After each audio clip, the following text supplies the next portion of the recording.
જય શ્રી કૃષ્ણ મિત્રો, શ્રેષ્ઠ સુવિચાર ચેનલમાં તમારું સ્વાગત છે। આજે હું એક સરસ વાર્તા કહેવા જઈ રહી છું। આ વાર્તામાં આપણે ઘણું બધું શીખીશું, ઘણું બધું સમજવા જેવું મળશે। આ વાર્તા છે એક માસૂમ ચકલી અને એક વૃદ્ધ બાજની વાર્તા છે। અજાણ વ્યક્તિ પર ક્યારેય ભરોસો ન કરવો, તે આ વાર્તાનો સાર છે। માટે વાર્તા મારી પૂરી અને ધ્યાનથી સાંભળજો। બહુ સમય પહેલાંની વાત છે। એક જંગલમાં એક વડનું ઝાડ હતું, કટાદાર ઝાડ હતું। એટલે તે વડના ઝાડમાં બહુ બધા પક્ષીઓ રહેતા હતા। તેમાં એક ચકલી પણ રહેતી હતી। તે ચકલી આમ તો સીધી સાદી પણ ચતુર અને હોશિયાર બહુ હતી, બહુ ચાલાક હતી। મિત્રો, સવાર થતાં જ બધા જ પક્ષીઓ ભોજનની શોધમાં તે વડના ઝાડ પરથી નીકળી જતા હતા અને તે ચકલી આખો દિવસ તે ઝાડમાં બેસી અને ઝાડમાં બેસી રહેતી અને તે હોશિયાર અને ચાલાક બહુ હતી। માટે તે બધા પક્ષીઓના બચ્ચાઓને, ઈંડાઓને સાર સંભાળ રાખતી હતી। તેના ઉપર દેખરેખ કરતી હતી કે ક્યાંય કોઈ તેનો શિકાર કરીને જતું ના રહે। માટે બધા પક્ષીઓ તેને ચકલી બહેન કહીને બોલાવતા। બહુ આનંદથી તે ચકલીનું જીવન અને બીજા બધા પક્ષીઓનું જીવન ચાલી રહ્યું હતું। તો બધા પક્ષીઓ જ્યારે ચણ લેવા જાય, દાણા પાણી ચણવા માટે જાય, તો બધા જ પક્ષીઓ પોતાનું ભોજન લાવતા અને આ ચકલીનું પણ લઈ આવતા। આ ચકલીને પણ જમાડતા હતા, કારણ કે એ બધા પક્ષીઓના બચ્ચાને સંભાળતી હતી। ત્યારે ત્યાં એક દિવસ એવું બન્યું કે જ્યારે બધા જ પક્ષીઓ દાણા ચણવા માટે જતા રહ્યા, ભોજનની શોધમાં નીકળી ગયા, તો તે ઝાડ ઉપર એક વૃદ્ધ બાજ આવીને બેસી ગયું અને તે ઝાડ નીચે એક પોલાણ જેવી જગ્યા હતી, થડ નીચે, ત્યાં તેણે ગોખલો બનાવ્યો અને ત્યાં તે બેસી ગયું। એટલે ચકલીએ જ્યારે તે વૃદ્ધ બાજને જોયું તો ચકલી વિચારવા લાગી કે આ તો વૃદ્ધ બાજ છે અને આ તો મોટો શિકારી હોય। બાજ તો બહુ મોટો શિકારી હોય, તે માંસ બી ખાતો હોય છે અને આ તો પક્ષીઓને મારી નાખશે। આ અમારા ઝાડ નીચે કેમ આવ્યો હશે? અહીં કેમ બેઠો છે આ? અને મિત્રો, આમ વિચારી ચકલી બાજ પાસે ગઈ અને તેને પૂછવા લાગી કે બાજભાઈ, તમે અહીં કેમ આવ્યા છો? શું હું તમારા આવવાનું કારણ પૂછી શકું છું? શું કારણ છે કે તમે અહીંયા વડના ઝાડ નીચે આવ્યા છો? અહીં કેમ બેઠા છો? ત્યારે બાજ બોલ્યું કે ચકલી બહેન, અહીંથી થોડે દૂર એક વૃક્ષ છે, એક ઝાડ હતું, ત્યાં હું રહેતો હતો અને હવે ત્યાં કોઈ નથી રહેતું અને હવે હું એકલો પડી ગયો છું। હું વૃદ્ધ થઈ ગયો છું, મારી પાંખો પણ હવે કામ નથી કરતી, હું ઉડી નથી શકતો, માટે મારા શરીરમાં કોઈ શક્તિ નથી। ત્યાં એકલા રહીને મારો સમય નથી જતો અને એકલા મને ગમતું પણ નથી। મેં વિચાર્યું કે હું તમારા બધાની પાસે આ ઝાડમાં આવીને વસી જાઉં, અહીં ઝાડમાં આવીને રહું અને બાકીની જે બચેલી જિંદગી છે તે થોડી સારી રીતે વિતાવી દઉં, તો સારી મારી જિંદગી તમારા લોકો સાથે જાય। એટલે ચકલી બોલે છે, બાજભાઈ, ભલે તમે ગમે તેમ બોલો, પણ હું તમારા પર વિશ્વાસ નથી કરતી। તમે તો માંસાહારી છો અને તમે તો પક્ષીઓનો શિકાર કરો છો અને પક્ષીઓ મારીને ખાઓ છો અને તમે પક્ષીઓને તરત જ મારી નાખો છો। મને તો એવું લાગે છે કે તમે અમારી પાસે કંઈક દગો કરવા માટે જ આવ્યા છો।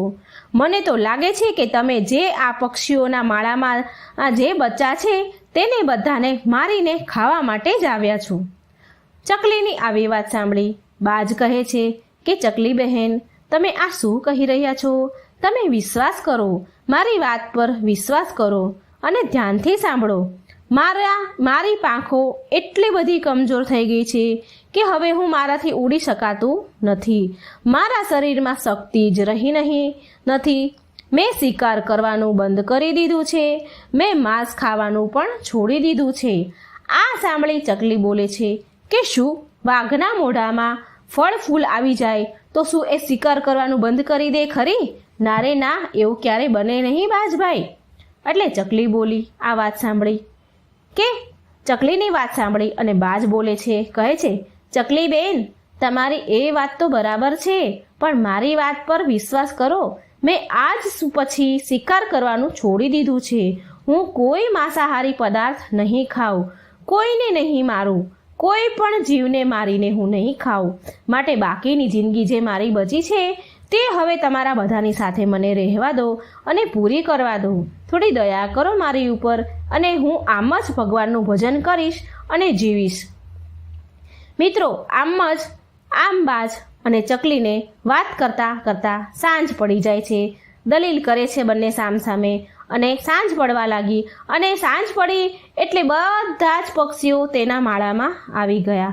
એટલે ચકલીએ વૃદ્ધ બાજની બધી જ વાત તે ઝાડમાં રહેનારા બધા પક્ષીઓને કહી સંભળાવી. એટલે બધા જ પક્ષીઓએ બાજને કહ્યું કે ભાઈ, તમે અમારી સાથે દગો કરવા માંગો છો એટલે અહીં ચાલ્યા આવ્યા છો કે શું? આ ઝાડ પર અમારી જગ્યા છે, અહીં તમારી કોઈ જગ્યા નથી. એટલે આ બધા પક્ષીઓની વાત સાંભળી બાજ કહે છે, બધા જ પક્ષીઓને કહે છે કે ભાઈઓ, મારી વાતનો વિશ્વાસ કરો. આ ચકલીને તો વિશ્વાસ મારી ઉપર નથી આવતો.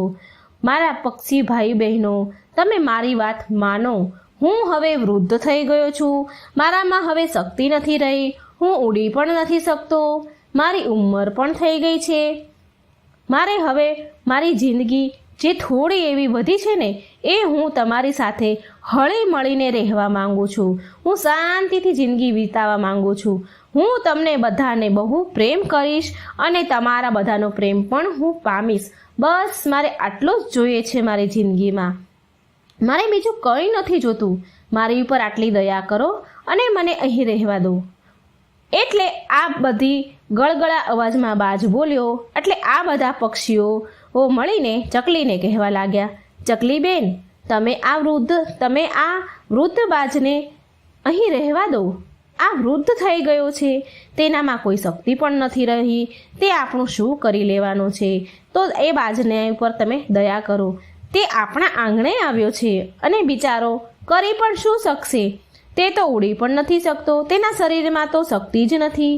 જો જરા પણ તે ચાલાકી કરશે તો આપણે બધા તેને મારી નાખશું. ચકલીને બધા આવું સમજાવે છે, પણ ચકલીનું તો મન માનતું નથી. પક્ષીઓ બીજા બધા મનાવે છે પણ માનતા નથી. ચકલી માનતી નથી અને બાજને ત્યાં વડમાં રહેવાનું ના કહે છે. અને ફરી પાછા તે પક્ષીઓ ચકલીને સમજાવે છે અને પછી ચકલી બધાના સમજાવવાથી માની જાય છે. બધા પક્ષીઓ આવું ચકલીને કહે એટલે ચકલી પછી બાજને ત્યાં રહેવા માટેની રજા આપે છે અને કહે છે ભલે રહે. એટલે બાજ ત્યાં ફરી રહેવા લાગ્યું. અને બીજો દિવસ થયો એટલે બધા પક્ષીઓ ભોજન, દાણા, પાણીની શોધમાં નીકળી ગયા અને વડના ઝાડ ઉપર ચકલી અને બાજ વચ્ચે વાર્તાલાપ થયા કરતો અને આમ ને આમ આખો દિવસ નીકળી જતો હતો. મિત્રો, અને આ તરફ પેલો ચાલાક બાજ વિચારી રહ્યો હતો કે ચકલી તો અહીં જતી જ નથી. દાણા પાણી ચણવા પણ નથી જતી. એ તો પૂરો દિવસ આખો દિવસ અહીં ઝાડ પર જ પડી રહે છે. જો આ ચકલી અહીં રહેશે તો હું આ ઝાડમાં રહેલા નાના નાના બચ્ચાને કેવી રીતે ખાઈશ? કેવી રીતે હું એમને મારીશ? મિત્રો, જ્યારે રાતે ખાવાનું શોધીને બધા જ પક્ષીઓ આવ્યા રાતે ઝાડ પર અને બીજા દિવસે પણ સવારે તે બધા પક્ષીઓ ફરી જવા માટે તૈયાર થયા અને બાજે તો પ્લાન બનાવ્યો હતો. આ પક્ષીઓને કહે છે ત્યારે વૃદ્ધ બાજ તે બધા પક્ષીઓને એવું કહેવા લાગ્યું કે એવું કરો ને કે આ ચકલી બહેનને પણ તમારી સાથે લઈ જાઓ ને. આ ચકલી બિચારી આખો દિવસ અહીં ઝાડ પર જ બેસી રહે છે. બિચારી કંઈ જતી જ પણ નથી, કંઈ જઈ શકતી નથી. આખો દિવસ ઝાડ પર બેસી રહે છે. તો તેને પણ સાથે લઈ જાઓ. એ બહાને એને ફરવા પણ થોડું મળી જશે. આ બાજની વાત સાંભળી બધા પક્ષીઓ તે બાજને કહેવા લાગ્યા, કેમ બાજભાઈ, આ ચકલી બેન કેમ અહીં ના રહે? તે કેમ અમારી સાથે આવે? એ અમારા બચ્ચાઓનું ધ્યાન રાખે છે, અમારા બચ્ચાની સાર સંભાળ રાખે છે અને તેમના ભોજનની વ્યવસ્થા તો અમે કરી જ દઈએ છીએ. તો તેમને શું કામ અમારે તકલીફ આપવાની? અમે એને શું કામ લઈ જઈએ? તો તમને શું તકલીફ છે? બાજભાઈ બોલ્યો. પક્ષીઓને કહે છે, પક્ષીઓ ભાઈઓ, મારી એ મતલબ નથી, મારો કોઈ એવો અર્થ નથી. તમે સમજી નથી રહ્યા. હું એમ કહું છું કે તમે જે દાણા ભોજન લાવો છો તે તમે પણ મને ખાવા આપો છો અને અમે ખાઈએ છીએ. પક્ષીઓ બોલ્યા, હા બરાબર છે, તો આગળ શું? એટલે પછી બાજ બોલ્યો કે હું કોઈનું અહેસાન પર જીવવા નથી માંગતો, કોઈનું અહેસાન મારે નથી જોઈતું અને બાકી બચેલી જિંદગી છે તે મારે આમ વ્યર્થ નથી નીકાળવી. કોઈના ઉપર હું બોજ બનવા માટે નથી માંગતો. હું આમને આમ પડ્યો રહું અને તમારું રોજ ખાધા કરું, એવું કેમ ચાલે? તો હું વિચારું છું કે હું તમારી કોઈકની કોઈક સેવા કરતો જઉં તો હું તમારા અહેસાનથી પણ બચી જઈશ અને મને એવું પણ નહીં લાગે કે હું તમારા ઉપર બોજ બનીને બેઠો છું અને મને પણ સારું લાગશે અને મારી જીવન પણ સારી રીતે નીકળશે. મિત્રો, પક્ષી કહે છે કે તો શું બાજભાઈ, તમે કહેવા શું માંગો છો? મને કહો ને જરા, તમારા મનમાં શું છે? તો બાજ તે પક્ષીઓને કહે છે, જે ચકલી તમારું કામ કરે છે, તમારા બાળ બચ્ચાની સાર સંભાળ રાખે છે, તો એ કામ હું કરીશ. આજ પછી હું તમારા બાળકોની સંભાળ રાખીશ અને તમે આ ચકલી બહેનને પણ તમારી સાથે લઈ જાઓ. એટલે પક્ષી બોલ્યા કે ચકલી બેન, તમે પણ ચાલો અમારી સાથે. આ બાજભાઈ સાચું કહી રહ્યા છે. ચકલી કહે છે, નહીં હો, મને આ બાજ પર વિશ્વાસ નથી આવતો.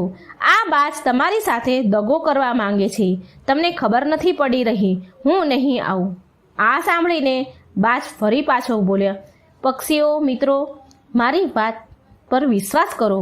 હવે હું તમને વિશ્વાસ કેવી રીતે અપાવું? મારું હૃદય ચીરીને કેવી રીતે હું તમને બતાવું? મારા શરીરમાં કોઈ શક્તિ નથી રહી, મને મારી પાંખો હવે કામ નથી કરી રહી અને આ ચકલીબેન તો માનતા જ નથી. તમે આ ચકલીબેનને સાથે લઈ જાઓ. જો કોઈ મુશ્કેલી આવશે, કોઈ ઘટના બનશે કે મને એવું લાગશે કે કંઈ તકલીફ જેવું છે તો હું તમને બધાને બૂમો પાડીને બોલાવી લઈશ. મિત્રો, બધા જ પક્ષીઓ માની ગયા અને ચકલીને પણ મનાવીને તેની સાથે લઈ ગયા. રાતે જ્યારે બધા પક્ષીઓ અને ચકલીઓ જ્યારે તેના માળામાં આવ્યા તો તેના બધા જ બચ્ચા સુરક્ષિત હતા. 3 દિવસ સુધી તો તે વૃદ્ધ બાજે તે માળાના બચ્ચાને કોઈ નુકસાન ન પહોંચાડ્યું. તે બાજે એવું વિચાર્યું કે જો 3 દિવસ સુધી આ બચ્ચાને મારીને નહીં ખાવ તો આ લોકોને મારી ઉપર વિશ્વાસ આવી જશે અને થશે કે આ વૃદ્ધ બાજ સાચું કહેતો હતો અને સારો માણસ છે. તેણે બીજા ઊંધા અવળા મારવાના શિકાર કરવાના કામ છોડી દીધા છે. 3 દિવસ થઈ ગયા અને તે બાજે કોઈ નુકસાન ન કર્યું. બધા જ પક્ષીને તેના પર વિશ્વાસ આવી ગયો, પણ ચકલીને તો હજી પણ વિશ્વાસ આવ્યો નહીં. ચકલી તો વારંવાર બધા પક્ષીઓને કહેતી રહેતી કે મને આ બાજ પક્ષી પર વિશ્વાસ નથી આવતો, પણ બીજા બધા પક્ષીઓ તે ચકલીની વાત સાંભળતા નથી, માનતા નથી. મિત્રો, જ્યારે 4થો દિવસ થયો એટલે ચકલી બધા જ પક્ષીઓ સાથે ભોજનની શોધમાં દાણા ચણવા માટે બહાર નીકળી ગયા અને ત્યારે વૃદ્ધ બાજે ઉડી અને તે વડના ઝાડ પર એક ચકલીના માળામાં જઈને બેસી જાય છે. જેમાં ચકલીના 3 બચ્ચા હતા. તેમાંથી એક બચ્ચું તેણે પકડ્યું અને ખાઈ લીધું.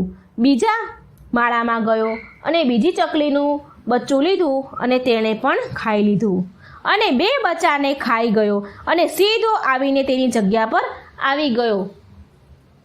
જ્યારે રાત્રે બધા પક્ષીઓ આવ્યા અને તેના માળામાં તેના બચ્ચા પાસે પહોંચ્યા તો 2 બચ્ચા ગાયબ હતા. તો પક્ષીઓએ પૂછ્યું કે એ બાજભાઈ, કે આમાંથી 2 બચ્ચા માળામાં નથી, ક્યાં ગાયબ થઈ ગયા? એટલે બહુ ચાલાકીથી તે વૃદ્ધ બાજે કહ્યું કે ભાઈ, તમારા બચ્ચા રમતા રમતા માળામાંથી નીચે પડી ગયા અને નીચે પડ્યા પછી એટલામાં તો એક શિયાળ આવ્યું અને એ શિયાળ તે બચ્ચાને લઈને ભાગી ગયું. પણ હું તમારા બચ્ચાની લાશ પણ ન બચાવી શક્યો.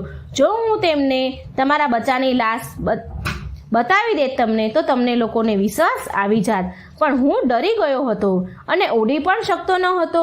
હું છુપાઈને મારા ગોખલામાં જોઈ રહ્યો હતો કે ક્યાંક શિયાળ મારો પણ શિકાર કરી ન લે, માટે હું બહાર ન નીકળ્યો. પક્ષી બોલ્યા, તેને વિશ્વાસ આવ્યો બાજની વાત પર, એટલે એમણે કહ્યું, ઠીક છે ભાઈ, કંઈ વાંધો નહીં. બીજો દિવસ થયો એટલે બધા પક્ષીઓ ફરી ચકલી સાથે દાણા પાણી ચણવા નીકળી ગયા, ખાવાની શોધમાં નીકળી ગયા.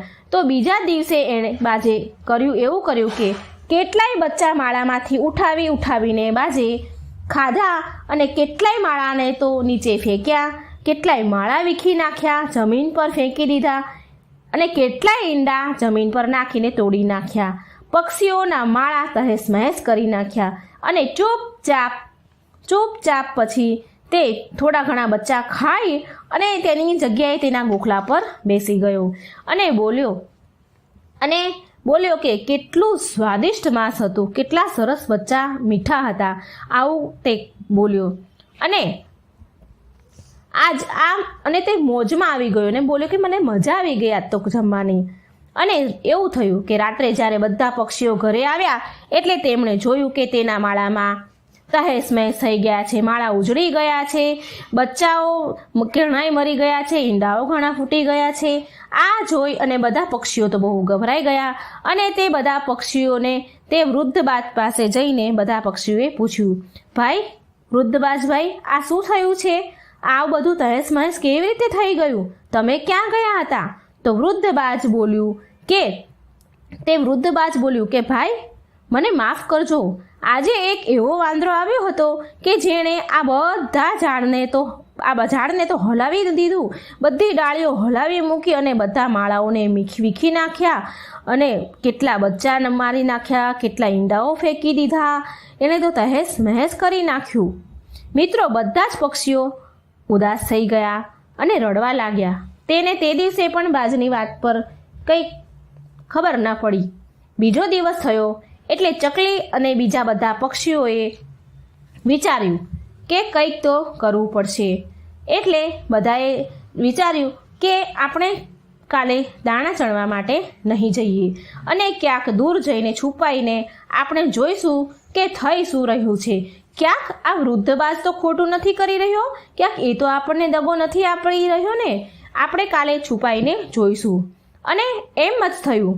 બધા પક્ષીઓએ યોજના બનાવી. બીજા દિવસો થયો એટલે બધા જ સવારે યોજના બનાવી અને તે દિવસે પણ બધા દાણા ચણવા માટે ઝાડ પરથી ઉડી ગયા, દૂર નીકળી ગયા અને દૂર જઈને બધાએ ચારેય બાજુ છુપાઈને ચારેય બાજુના ઝાડ પર છુપાઈને બધા બેઠા અને તે બાજ પર નજર રાખવા લાગ્યા કે આખરે આ 2 દિવસથી થઈ શું રહ્યું છે. હવે થોડી વાર થઈ એટલે તે વૃદ્ધ બાજ તેના ગોખલામાંથી બહાર નીકળ્યો અને ઉડીને તે સીધો એક માળામાં એક બચ્ચાની પાસે જઈને બેસી જાય છે અને એક બચ્ચાને તેની ચાંચમાં લઈ લે અને આ બધું પક્ષીઓ અને ચકલી બધા જોઈ રહ્યા છે.